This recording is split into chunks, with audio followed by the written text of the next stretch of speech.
any constitutional organization like CIC, it's a serious constitutional crime. You have Gunjan sir, Ms. Gunjan. Is there any provision under BNS to file a defamation? And if so, the BJP will the BJP file a defamation? देखिए, हम तो जनता की अदालत को सर्वोपरि मानते हैं।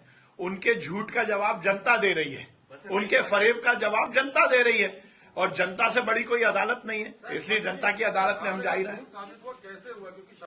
Any constitutional organization like CIC, it's a serious constitutional crime. You have Gunjan sir, Ms. Gunjan. Is there any provision under BNS to file a defamation? And if so, the BJP will the BJP file a defamation? देखिए, हम तो जनता की अदालत को सर्वोपरि मानते हैं।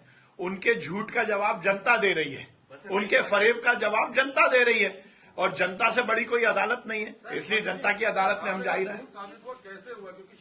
विगत कुछ दिनों से कांग्रेस विपक्षी दल और खासकर राहुल गांधी जी पुनः झूठ और फरेब की राजनीति को इस देश में बढ़ाने का प्रयास कर रहे हैं। उनके पास एक टीम है जो कि सेंसेशनल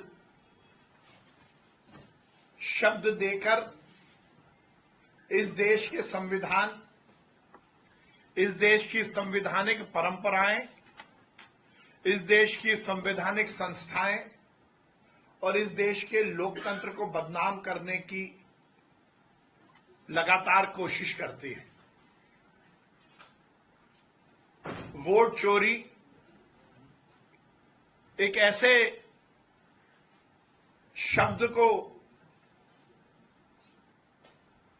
अपने वक्तव्य के माध्यम से उन्होंने जनता के बीच परोसा, जिसके कारण उनका जो प्रयास था कि पूरी दुनिया में हिंदुस्तान का लोकतंत्र और हिंदुस्तान की एक बहुत ही निष्पक्ष संवैधानिक संस्था बदनाम हो।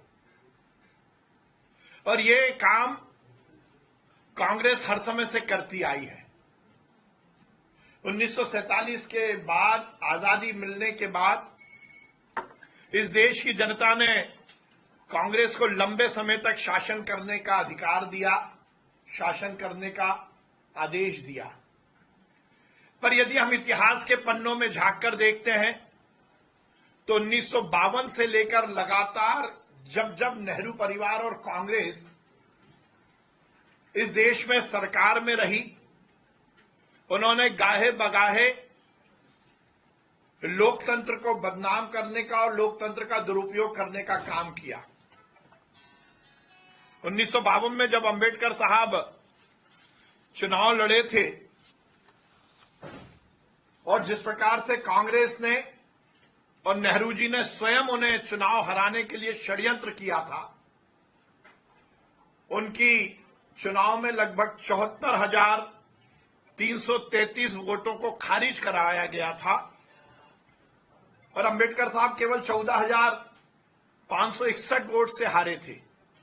इस बात को लेकर अंबेडकर साहब ने चुनावी पिटीशन भी दायर किया था और यह सिलसिला लगातार चलता रहा। 1952, 1957, आपातकाल के बाद हर समय कांग्रेस ने लोकतंत्र का दुरुपयोग करने का प्रयास किया और अब तो जब कांग्रेस की, राहुल गांधी की बद से बदतर स्थिति इस देश में हो गई है तो वो अपनी हार का ठीकरा कभी ईवीएम पर, कभी चुनाव आयोग पर, और अब बिहार चुनाव के पहले जब उन्हें यह सुनिश्चित हो गया कि वो बुरी तरह हारेंगे तो मतदाता सूची पर उस पर प्रश्न चिन्ह लगाकर अपनी फेस सेविंग का काम कर रहे हैं। मैं हर समय कहता हूं कि राहुल जी, केवल गांधी नाम लगा देने से, सरनेम लगा देने से काम नहीं चलेगा। किसी ने कहा है, यूं ही न चल पड़ेगा जमाना किसी के साथ, नियत भी नेक चाहिए गांधीगिरी के साथ। राहुल जी को अपनी नियत पर, अपनी रीति पर, अपनी नीति पर कांग्रेस को अपने विचार पर विचार करना पड़ेगा। जनता ने उन्हें नकार दिया है, जनता उन्हें हर चुनाव में हरा रही है। चुनाव आयोग पर ठीकरा फोड़ देने से काम नहीं चलेगा। यदि चुनाव आयोग गड़बड़ करता होता तो राहुल जी क्या आप दो दो जगह से लोकसभा चुनाव जीत जाते? यदि चुनाव आयोग गड़बड़ करता होता तो क्या आपकी सीट छोड़ने के बाद आपकी दीदी बिना किसी राजनीतिक अनुभव के बाद भी लोकसभा में पहुंच जाती? क्या चुनाव आयोग गड़बड़ कर रहा होता तो बाकी जगह जहां आपकी सरकार बनी है वहां क्या सरकार बन पाती? और यदि सही मायने में तो राहुल गांधी और कांग्रेस के नेता जो इल्जाम लगा रहे हैं उसके बारे में हमें कुछ कहने का की जरूरत इसलिए नहीं पड़ती कि उसका खंडन तो कांग्रेस के कर्नाटक के सहकारिता मंत्री जी ने स्वयं कर दिया।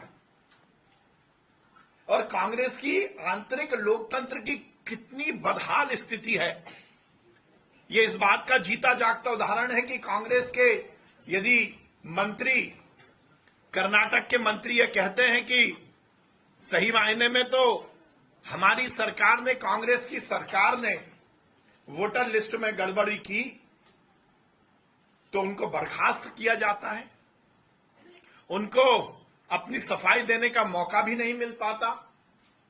तो यदि राहुल गांधी वोट चोरी की बात करते हैं तो सबसे पहले ये इल्जाम तो उनके ही मंत्री जो कर्नाटक के सहकारिता मंत्री थे उन्होंने उन पर लगाया था, राजन्ना जी ने।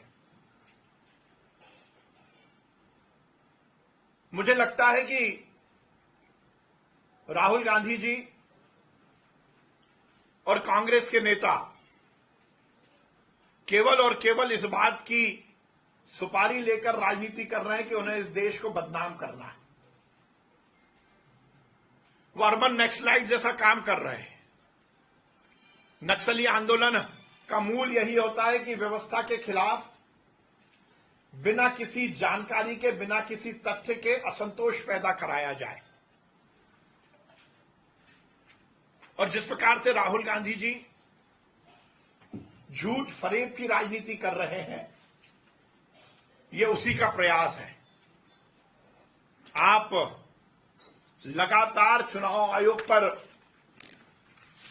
इल्जाम लगाते हैं, ईवीएम पर इल्जाम लगाते हैं, और वो इल्जाम केवल प्रेस कॉन्फ्रेंस तक सीमित रहते हैं। आप उठाकर देखिए कि एक भी बार कांग्रेस ने आधिकारिक रूप में कोर्ट में या चुनाव आयोग के समक्ष जाकर अपनी आपत्ति दर्ज की हो। बिहार में एसआईआर चल रहा है, उसको लेकर भी केवल मीडिया के माध्यम से प्रश्न चिन्ह लगाना। सुप्रीम कोर्ट ने भी कहा यदि आपत्ति है तो आप आइए। चुनाव आयोग ने 2-2, 4-4, 5-5 बार बोला कि आपको आपत्ति है तो हमारे पास आकर बातचीत कीजिए। मध्य प्रदेश के बहुत सारे नेता, मैं नाम नहीं लेना चाहता, पर ईवीएम को लेकर, हैकिंग और उसको लेकर क्या क्या बात की, पर जब चुनाव आयोग ने बुलाया तो वो गायब हो गए, क्योंकि उनके पास तथ्य नहीं है। उनको लगता है कि 100 बार झूठ बोला जाएगा तो वो सच हो जाएगा, इस कहावत पर वो काम कर रहे हैं। पर राजनीति में, यथार्थ में ये नहीं होता, क्योंकि राहुल बाबा, युवराज के नेतृत्व में कांग्रेस 90 बार चुनाव हार चुकी है। उन्हें लगता है कि आगे नेहरू परिवार के नेतृत्व को हमें यदि स्थायी रखना है तो हमें झूठ और फरेब की राजनीति को आगे बढ़ाना होगा। और जिस प्रकार से बिहार चुनाव में जनता ने पुनः मन बनाया है कि भाजपा जीतेगी, एनडीए जीतेगी, तो उन्हें लगता है कि उससे पहले फेस सेविंग के लिए हम इस तरह की बातें जनता के बीच उठाएं। हम हर समय कहते आए हैं कि हम लोकतांत्रिक व्यवस्था का पूरी तरह पालन करते हैं और इस देश के संविधान, इस देश की संवैधानिक हर व्यवस्था का हम दृढ़ता के साथ निर्वहन करते हैं। एक बात मैं और कहना चाहता हूं, आप इस बात पर जरूर गौर करेंगे, जब जब इस देश के मान और सम्मान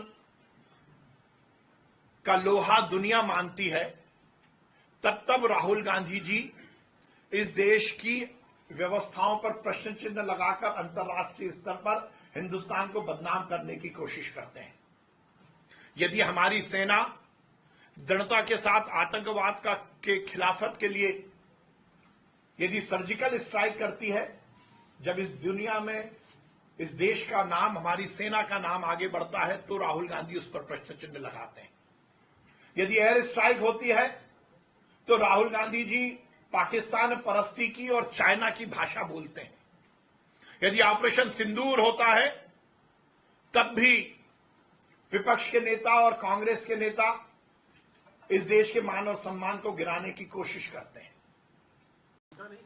नहीं, देखिए, उन्होंने 4-4, 5-5 जगह जो नाम दिए हैं वो सब आदित्य श्रीवास्तव का नाम कहीं नहीं निकला, उनकी वल्दियत अलग निकली है। और इस बात को लेकर इलेक्शन कमीशन ने अपना क्लेरिफिकेशन दिया है। आप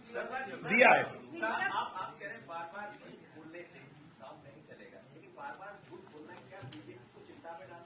नहीं, बिल्कुल नहीं डाल रहा। हमें क्यों चिंता, हम तो हर बार जीत रहे हैं, जनता तो हमारा समर्थन कर रही है, हम हर जगह जीत रहे हैं और बिहार में भी हम जीतेंगे। सर, इतना माहौल जो है, कंट्रोवर्सीज चल रही है, बीजेपी को आगे प्रेस कॉन्फ्रेंसेस करनी पड़ रही है, इसी एक प्रॉपर प्रेजेंटेशन क्यों नहीं कर रहे हैं? नहीं, ये तो आप इसी को सजेशन दीजिए। बीजेपी को नहीं, उसमें नहीं, देखिए, हम जो प्रेस कॉन्फ्रेंस कर रहे हैं उसमें कहीं ना कहीं राहुल जी हम पर भी इल्जाम लगा रहे हैं।